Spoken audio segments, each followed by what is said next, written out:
నమస్తే. ఈరోజు నేను మా పొలం దగ్గరకు వచ్చిన. అయితే దారిలో ఒక చెట్టు కనిపించింది.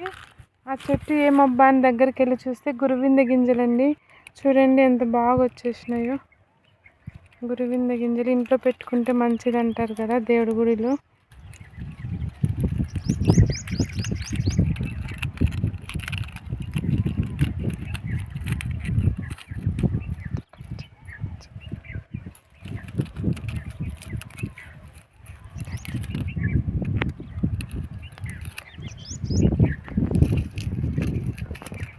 చూడండి ఎన్ని వచ్చేసినాయో, చెట్టు నిండా అవి ఉన్నట్టున్నాయి.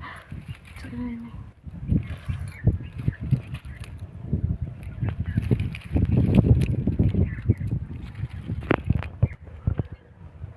ఈ రెడ్ కలర్ చూసి షాక్ అయ్యానండి. ఏమబ్బా అని చూస్తే గురువింద గింజలు. సామెత కూడా ఉంది కదండి, గుర్తొచ్చిందా సామెత?